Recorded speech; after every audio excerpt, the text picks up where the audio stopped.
So, welcome to Wild Women. Today we have a special guest. Camille, do you want to introduce her and let us know how you know each other? Yeah, so I met Kady 2 years ago, I think, in Bali. We had a self-love retreat, and I was so excited to have you on here today because I remember you're such a light, and I just love hearing you talking. You're so inspiring. So, can you Oh, tell us a little bit more about you today?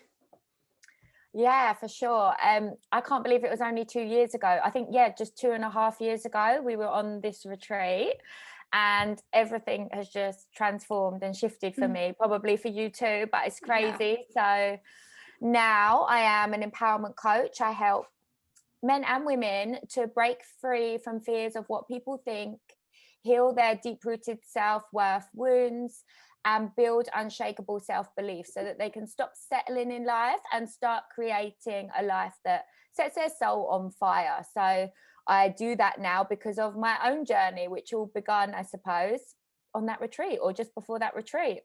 Amazing. Can you tell us a little bit about your journey and like what brought you to coaching or what inspired you to become a coach? For sure. So I think for me, I had maybe like two big spiritual awakenings caused by pain in my life. And it just woke me up to healing myself. So my intention was never to help others at that time. I was just simply trying to survive. I lost my dad when I was early 20s. He was very sick for like a long time. He got given 2 months to live, but he ended up living 2 years. But it was just a very stressful time. And during that time, I couldn't cope and I turned to unhealthy coping mechanisms. So, developed an eating disorder, felt out of control around food, felt out of control around alcohol, and was just in a deep rooted shame that I didn't realize. So, that was kind of waking up from that stuff and realizing that what I was doing was a coping mechanism, was where I sort of started my healing work. And then I got really into this inner work. I tried a lot of therapy, but I just love the more spiritual and holistic approach to healing.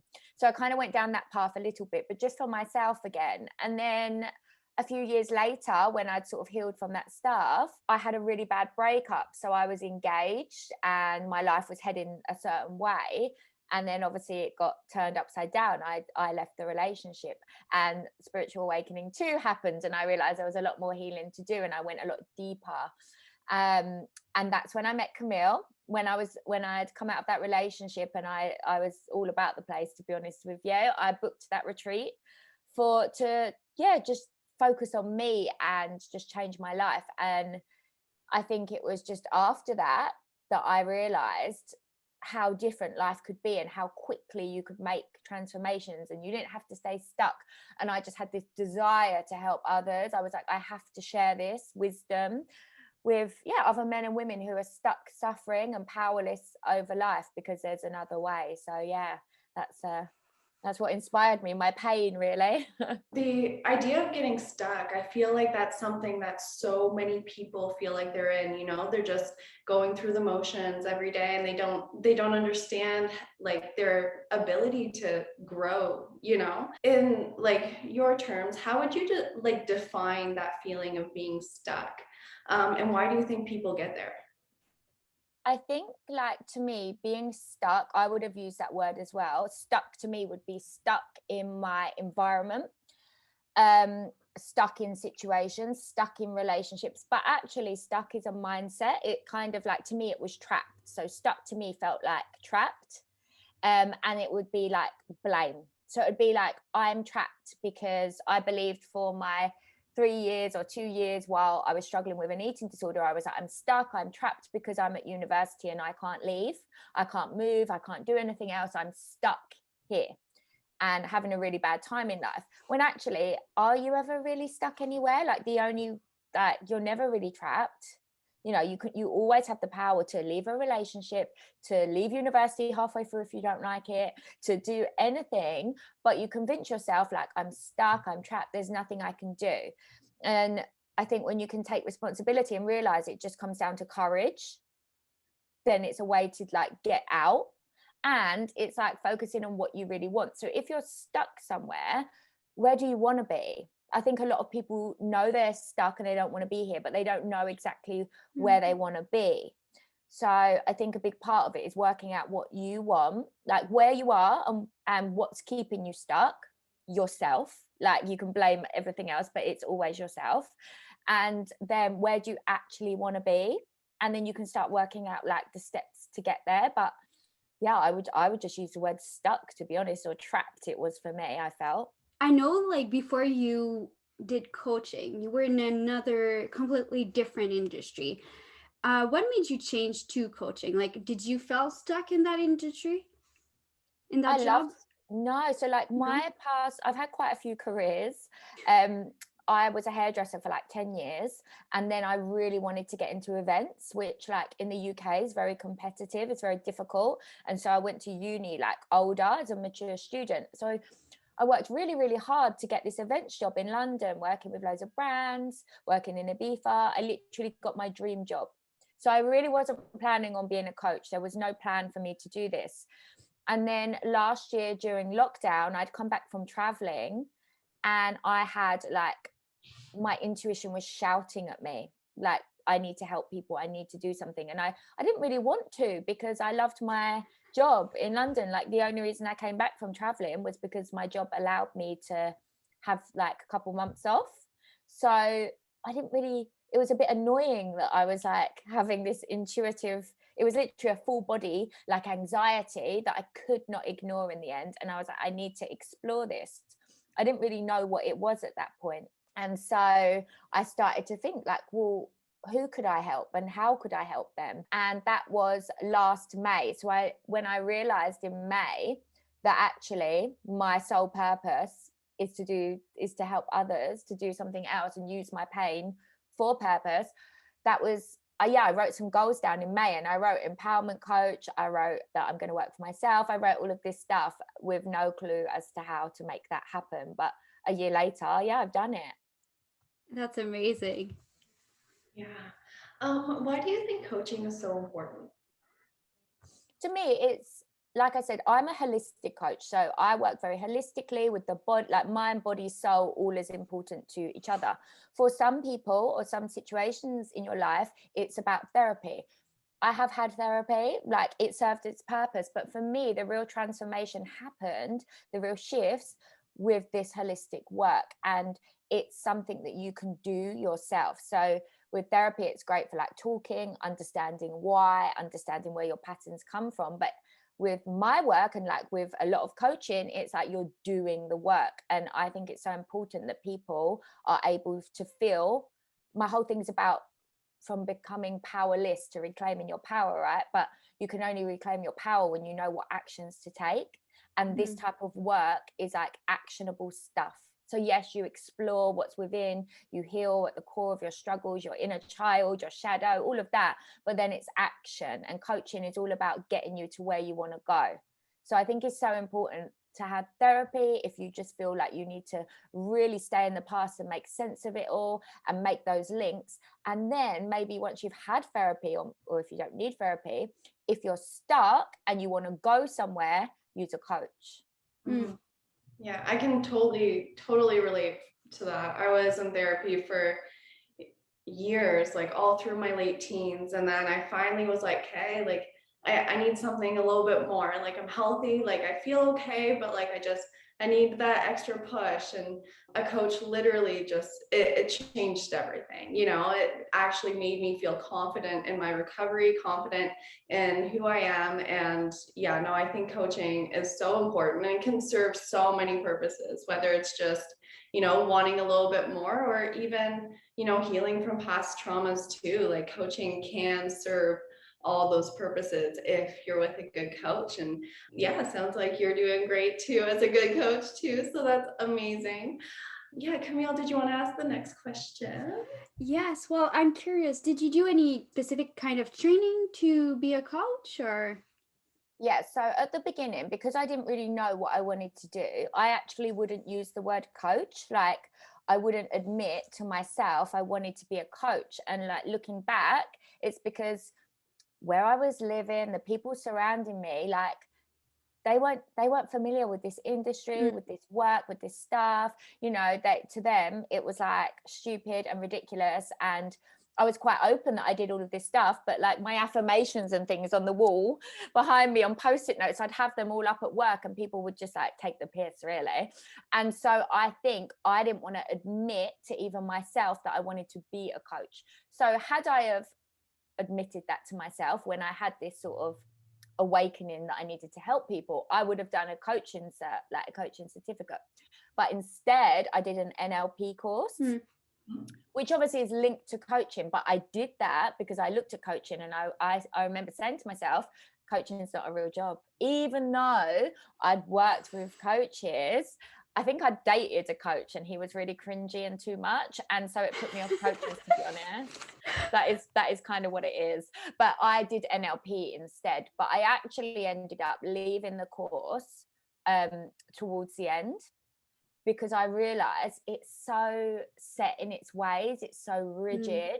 And that's when I did a holistic life training course, which is more the stuff that I feel very passionate about. It's the stuff that's a bit weird to a lot of people, the stuff that I think I really wanted to do. But in the beginning, I was still worried what people would think. So yeah, I still take a lot of mindset stuff and strategies from NLP, but I know that like I much more love the deep healing work, the shadow work, all of that stuff. That's so cool. Yeah, I know with my coach, she's an NLP specialist, but she's going back to school now to get her PhD in holistic medicine. So it's really interesting how, even though, you know, there are some coaches, and NLP is very popular in North America, even in Camille and I's life coaching course, they did a section on NLP. But yeah, no, it's crazy how NLP can just be manifested into like other avenues as well, and how people are integrating different modalities to, you know, just create their own type of coaching modality that's kind of a mix of everything. And I think it's wonderful that people are doing that. So how has your relationship with food and your body changed throughout the years? Oh my God. So I find it hard to even relate to that past version of me, to be honest.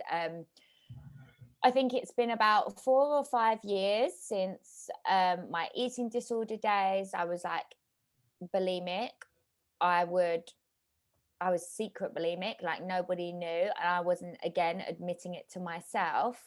I would binge eat, I would then restrict heavily, and I was just shaming my body constantly. I was constantly striving for perfection, and I was so small, I was so tiny, you know, and it still wasn't good enough. It was never good enough. And it was like I got a kind of like sick satisfaction from picking apart my body. It became a habit, very unhealthy habit, which I now know is a coping mechanism.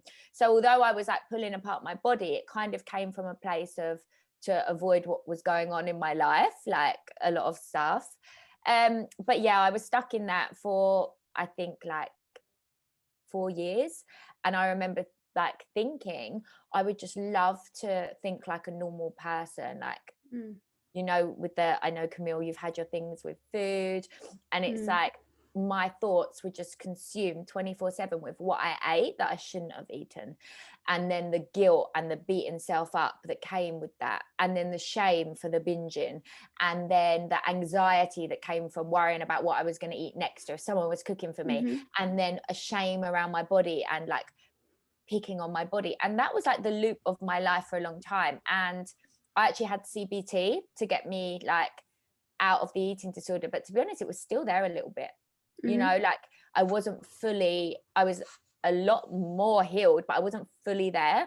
And I think it took this more holistic work, and me to go on this more like deeper self-discovery and spiritual journey to actually heal those parts of me to why I was doing it. So CBT was great for me to understand why I was distracting and coping and using food, and to reframe my thoughts and all of that. But then for me to understand like on a deeper level, like doing this work we're speaking about, it all came down to like self-worth and self-acceptance and not living true to myself. And that was the reason why also my relationship with alcohol was bad as well. So it was really that work on total self-acceptance and building self-worth that has enabled me to be where I am now, which, yeah, like I would never talk shit to my body. Like, I love my body. I recently did a little calorie tracking challenge because I'd gained weight, and I was like, I wonder if I could do this in a healthy way that is,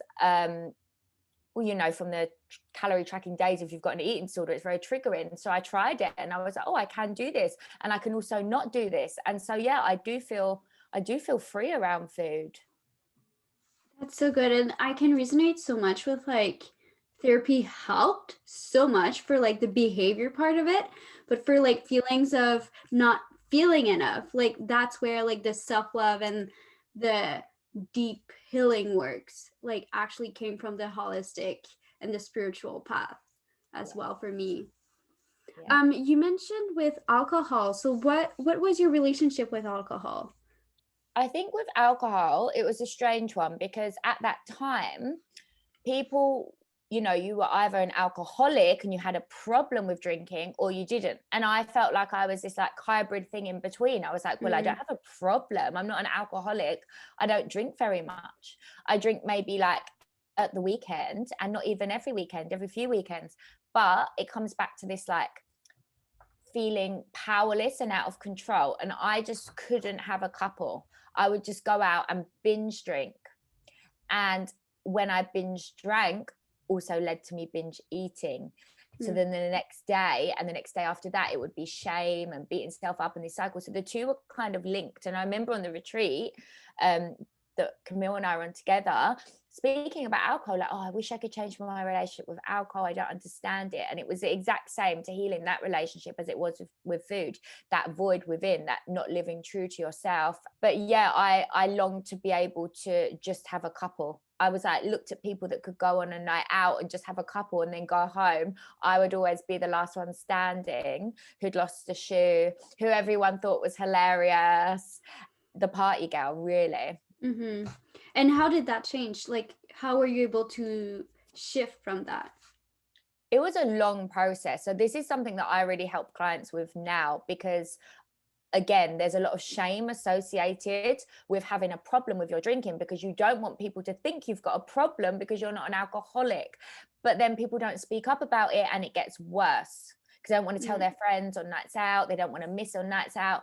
And then they suffer after, you know, with the effects, the hangovers last days and days, and the mental effects of it. So this is, yeah, one area that I do really coach clients in. And it's not easy. It's a journey. And I think the first step to it all is mastering the slip ups, picking yourself up and going back again, and speaking to yourself kindly and not beating yourself up for the past, and just learning from each slip up, because you don't turn around one day and say, do you know what, I'm going to just have a couple from now on, or I'm going to go sober. There's going to be bumps, like there's going to be bumps in the road. It's my personal belief, like I don't agree with like all or nothingness. I spent a long time believing that I'm an all or nothing type of person, and when it comes to, it's very black and white thinking. And I think with alcohol, I was like, I'm not an alcoholic, and I believe that I can achieve balance, and that's what I was striving for. But I did toy with going sober, like so many of those slip ups where the next day I'd be like, do I just have to go sober? Is this it forever? And it wasn't. It's just a healing journey of, again, getting to the core of why you're drinking. The drinking problem's not the drinking. It's usually an inability to say no, some people pleasing tendencies, fear of what other people would think, and not being able to be your true self. So when all your friends are drinking and partying, experiencing shame and not actually being able to say like, no, I don't want that, and I'm going home, and all of that stuff. So it's really a matter of confidence usually. And again, are you using it as a coping mechanism for something else, and really healing that pain? So when I do the alcohol work with clients, there's a lot of setting boundaries to help. However, the work isn't to do with the alcohol. It just, you do the inner work and it heals your relationship with alcohol. I 100% like agree with you on that. Yeah, and I think this topic is so important, especially for people our age. You know, a lot of us are just finishing university, and university binge drinking is like it's almost a part of the culture. You know, like you don't drink during big exams and stuff like that, but like when exams aren't happening, you know, like a lot of people use that as their like, you know, big night out, which can turn into multiple nights out. And yeah, I definitely think it's something that a lot of people have struggled with before, and a lot of people have that can cascade throughout their whole lives if they're not careful with it. And Kady, you mentioned shadow work. Can you tell us a little bit about that? So shadow, like part of your psyche, part of your mind is your shadow. So your shadow is like the stuff deep in your subconscious that society has told you is not acceptable, that is not okay to be shown. And yet it exists within you. And when you suppress that stuff, it grows and you hold shame around it and you can create stories about it. So your shadow can be things like believing that you're an angry person, believing that you're a very jealous person. And when you suppress, so if you're feeling a lot of jealousy, when you suppress it and deny it and won't face off with it, it grows and grows and grows. And again, you buy into this story that you're a jealous person, when actually, is it true that people are a jealous person or not? Jealousy is just an emotion, and part of being a human being is to experience every single emotion. So if people would allow themselves to see this jealousy, explore this jealousy, lose the shame around it, and accept themselves despite the jealousy, they'll be able to work through it and ditch the story about themselves. So shadow work is coming to terms with or identifying the parts of yourself that you're suppressing that you don't like. And it doesn't necessarily have to be emotions. It can just be anything that you hold shame around that you think society won't accept about you. And so you must cover it and you must keep that inside. And the shadow work is basically identifying it and facing off with it. Like I do a lot of mirror work with it, where you literally look into your eyes at your shadow and you say that you accept yourself, you see yourself. And once you do that, you can start to explore it without judgment. And it's very linked to inner child. So the things that you were shamed for in childhood, maybe you were very out there and confident and always putting on a show, and you were shamed for it and told that you're too much and to sit down. So you can have this story about yourself that it's all about me, I'm too much. And you can hold, that can be your shadow. Whereas to somebody else, they weren't shamed for that. And so that's not something that isn't acceptable. But to you it is. So shadow work can be very, very personal. It doesn't have to be bad things at all necessarily, but to you it is. Mm-hmm. Does that make sense? Yeah, it definitely does. It definitely does. Yeah, and I'm trying to think, because it sounds really similar to like limiting beliefs. Would it be similar to something like that? Or not so much, because your shadow, like your limiting belief you've created because at some point in your life you created a story, right? So it's similar in that sense. Like, is it true? Like, it's not really a fact. So in that sense it is, but it is a part of you. That is something of that there. Mm-hmm.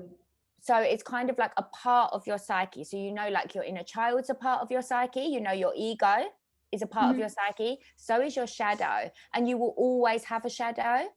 Yes, you can work through certain things, however it will always be there.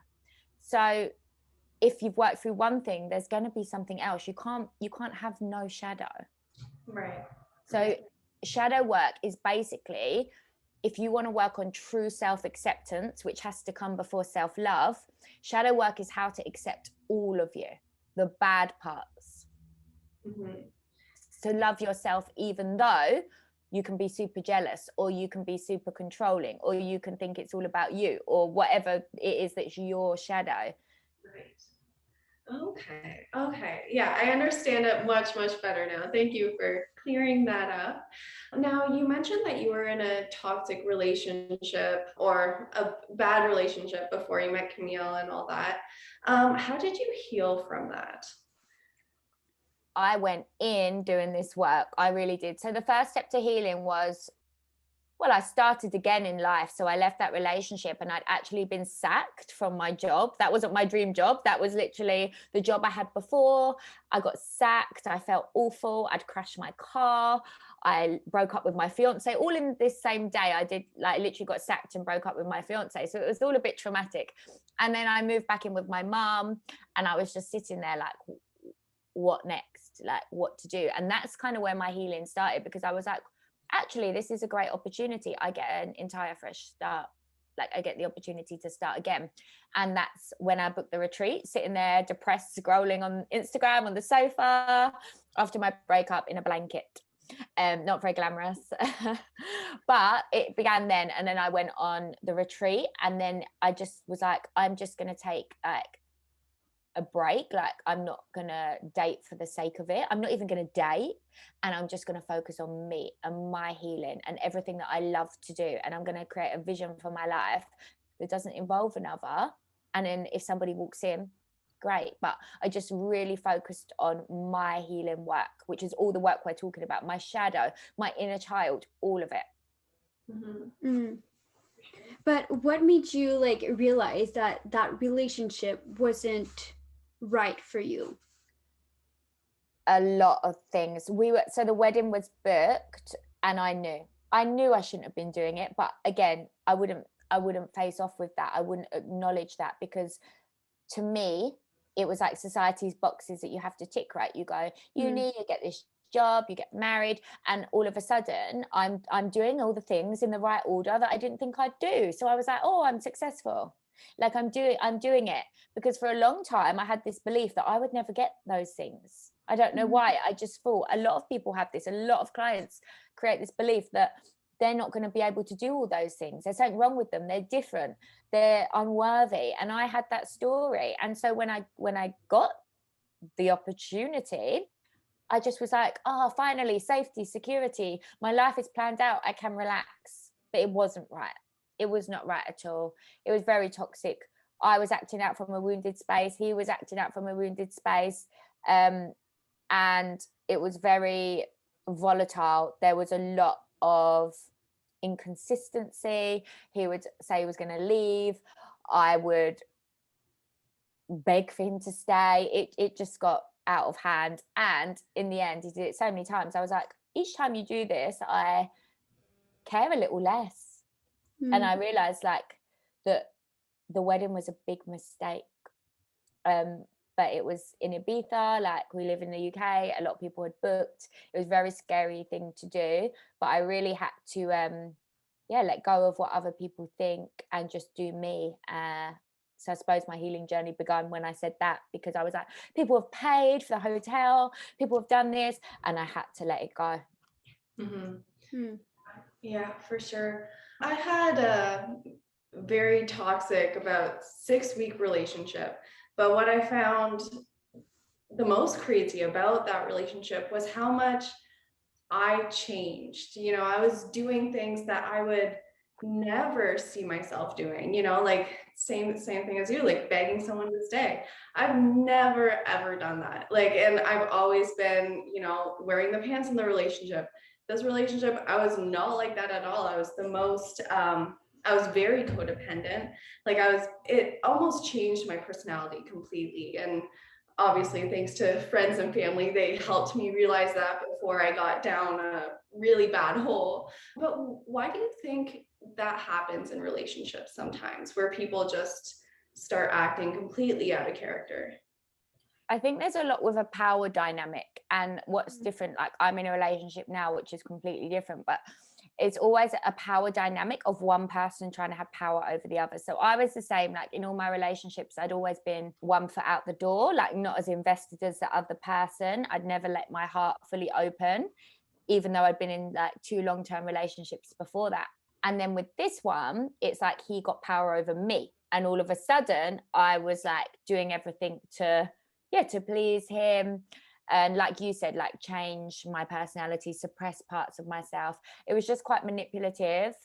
So it was a slow burning, I suppose. I didn't notice. But when I look back as to why I got stuck in that dynamic, it's because of deep self-worth issues.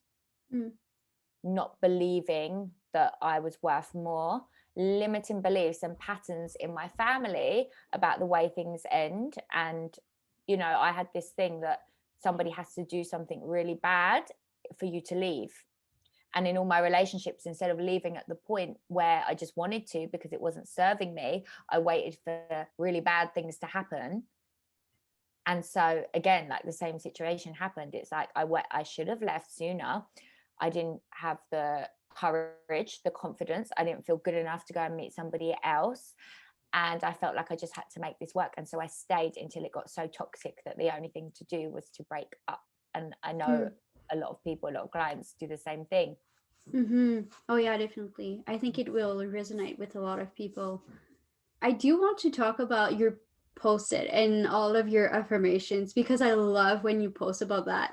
So can you tell us a little bit more about like what's the psychology behind it and how that helped you on your self-love journey? What, the affirmations? Mm-hmm. So I love to do my affirmations as like mirror work. I feel it's like a lot more powerful because, you know, you can write them down all you like and that's great, but you can't lie to yourself when you're staring into your eyes, when you're staring into your soul. And so when you read out the affirmations in the mirror, you can find which ones you still need to work on, which ones you don't truly believe. And I literally cried in the mirror the other day because I hadn't done it for a little while. And I realized there was some stuff like behind the scenes. I thought I was all okay. And I realized there was some stuff there. And so I think it's so beautiful in that sense. But in terms of like the psychology, the way of which I write affirmations is to understand my vision, understand all of the limiting beliefs, the things that are in my way, the things I believe that are in my way, and then to write the affirmations to counteract the limiting beliefs. And then obviously the mirror work and to looking into your soul is a great way to reprogram. A lot of people think like, oh, well, I don't believe that. So what's even the point of doing it? So what would you like answer to that?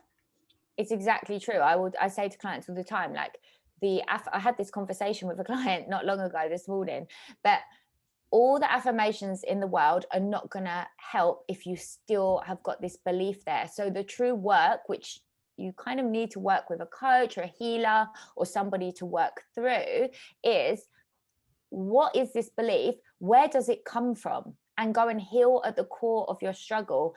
At the same time, you can work to program in this new belief. However, if you don't address where that came from and break through it, then you can put all the affirmations, all the self-love over on top of it, and that wound is still in there. So like with my work, I go to, what is it? Is it that you're incapable? Is it that you're unworthy? You know, like what is that core belief underneath all of them? It's generally like 2 or 3 of the same beliefs, the same like core beliefs that are under all the others. And then it's like, well, where did that come from? And then going and doing the inner child work is normally always childhood, and going and healing and reparenting your inner child. And at the same time, taking action. So you're getting to the core of it all. Where does this belief come from? So you can see that it is not true. It's not a fact. It's a story that you created from childhood or from some trauma or something. And realizing that actually, is this even your fear? Is this just your little girl's fear?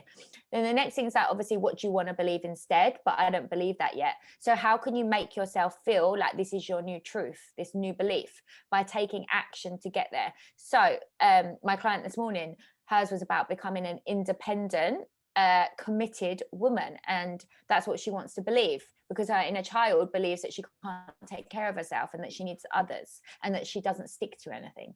So she can start to take action to show that she is an independent, committed woman by, one task I do is creating a small ritual that you do every single day for 7 days, 7-day challenge. I'm going to do this every single day. At the end of the 7 days, you can say, I'm consistent. I've done this consistently for 7 days. And you start to build up evidence against why your belief is not true and why this new belief is true. So you start stepping into the woman that you want to be.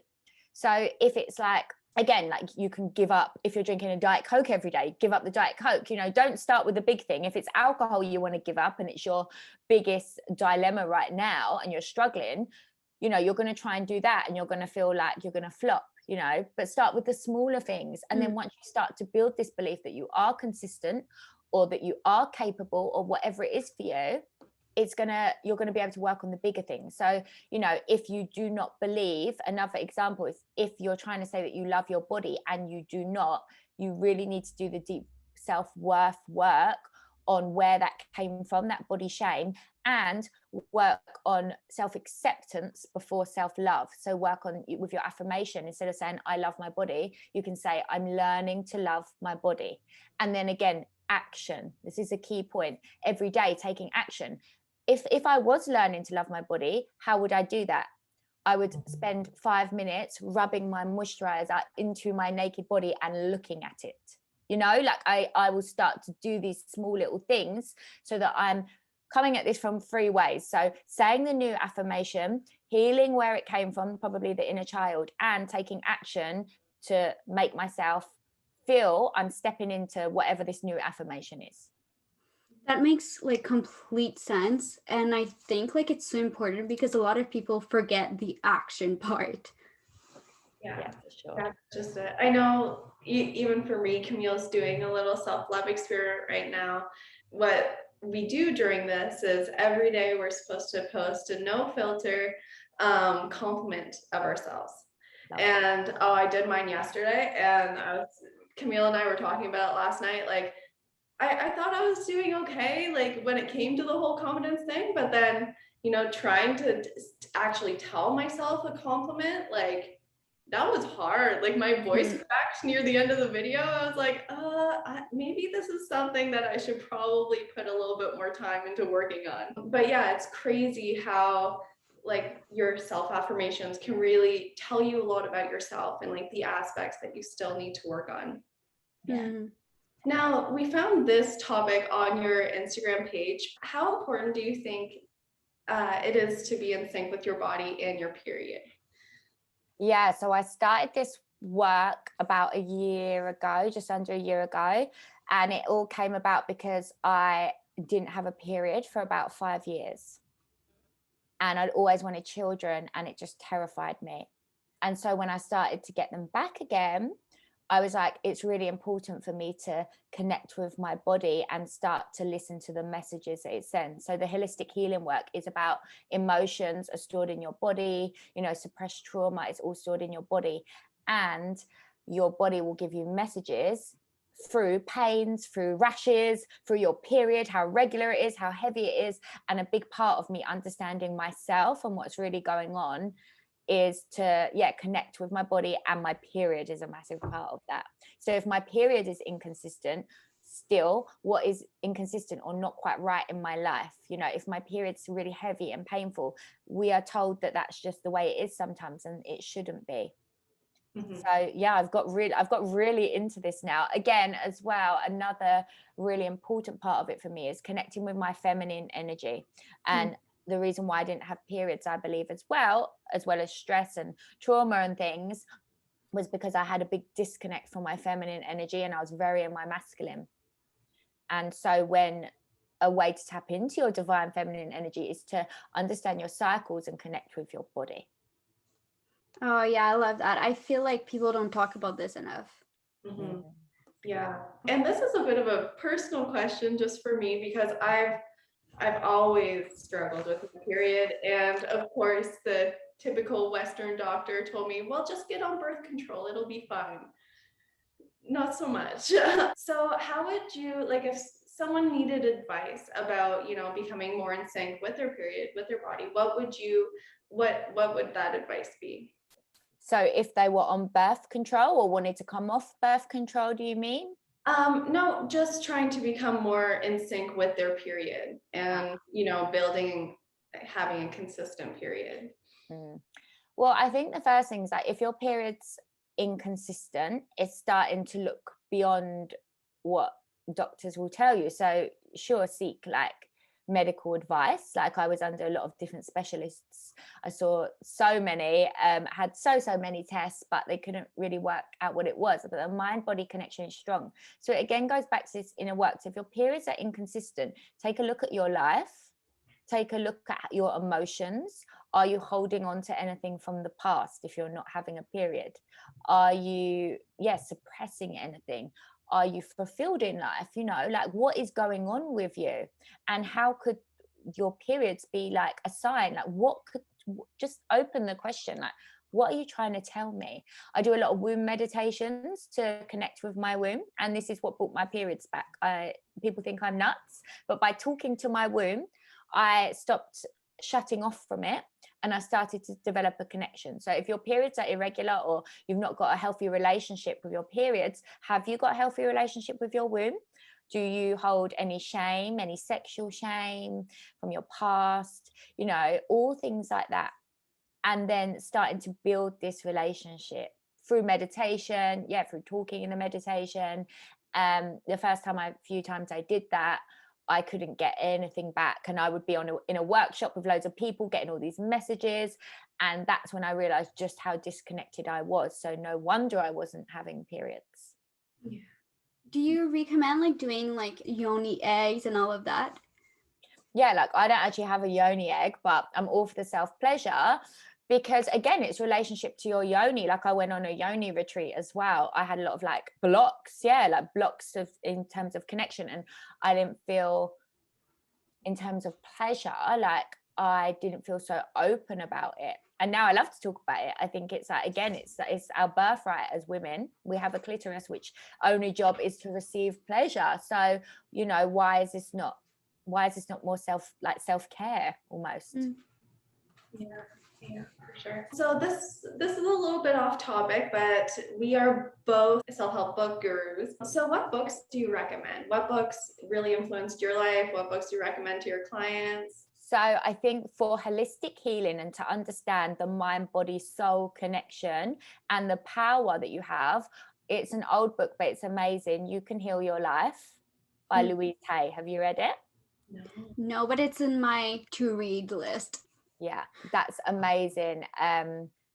It's an easy to read book, and it just gives you so much information, and it's really like the framework for holistic healing, so it gives you an insight into it all.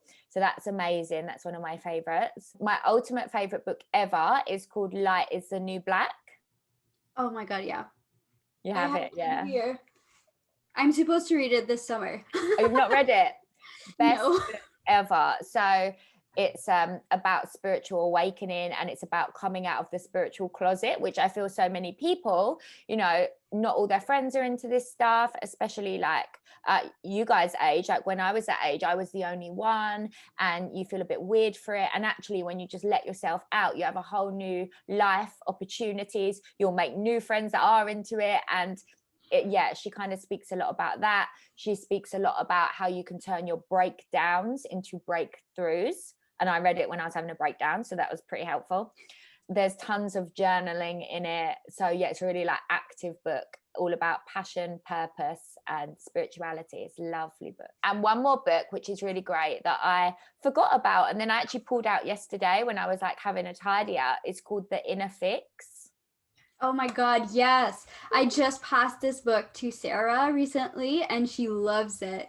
I forgot all about it. Yeah, it's amazing. I think like for early 20s and like mid 20s and all the stuff that's going on there, like relationships, alcohol, work, all of that stuff, and like addictive tendencies and toxic behaviors, and finding spiritual path again, like I think that helped me years ago. It really did. I love reading so much.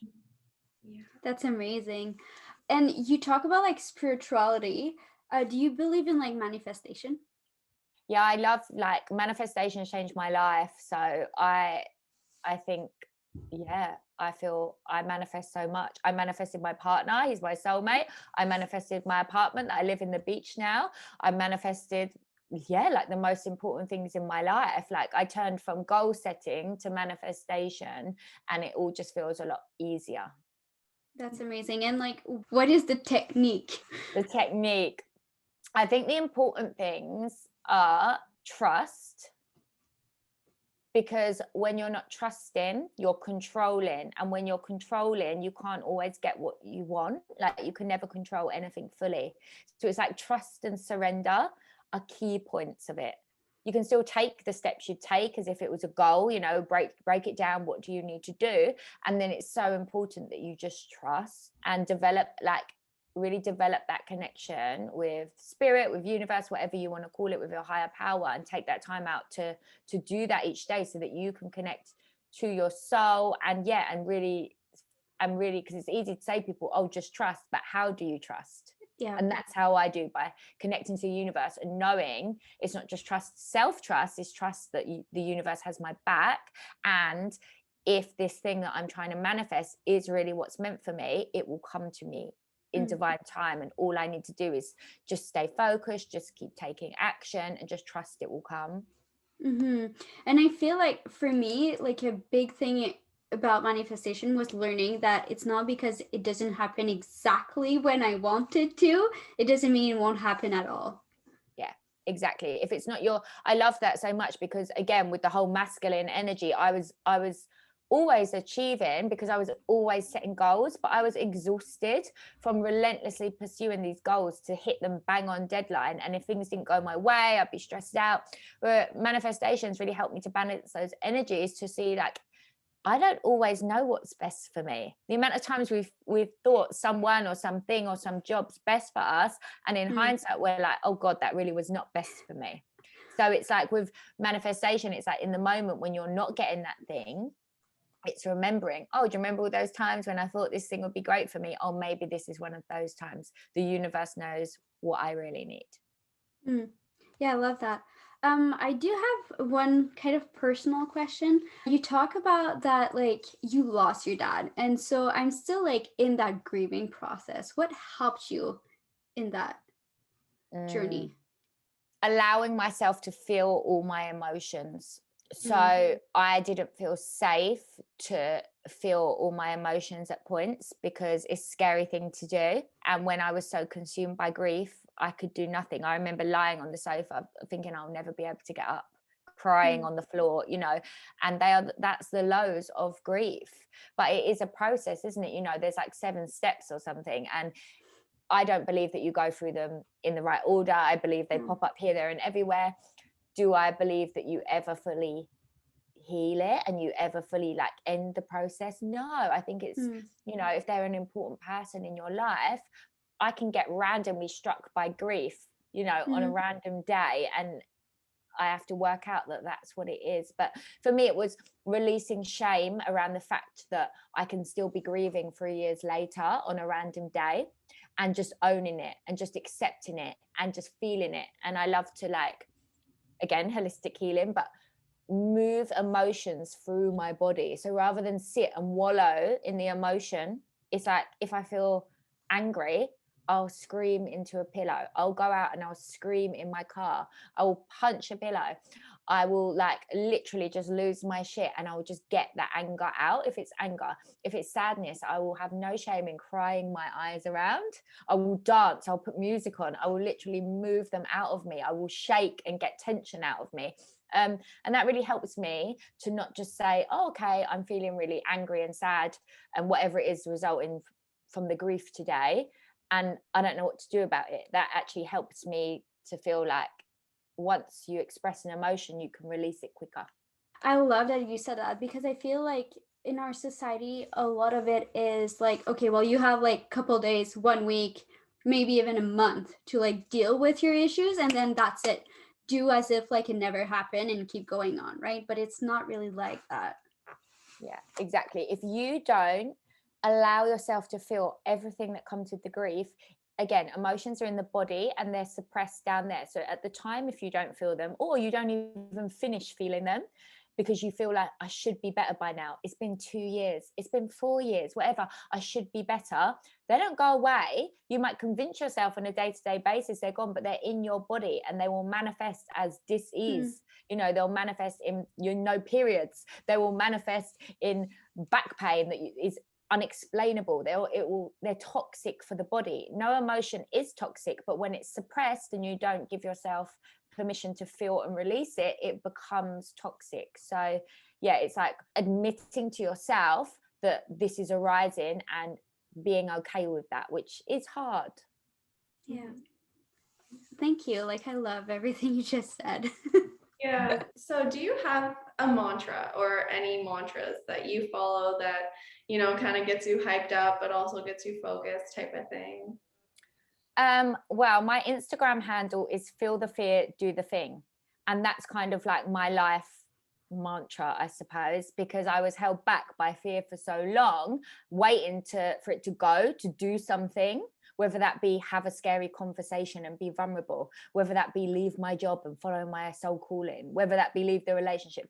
And I realized that the fear will always be there. You just have to feel it and do the thing anyway. And on the other side of that is confidence, the life you're waiting for, your happiness, your joy. And so yeah, that I would say that's kind of like my life mantra that's changed everything.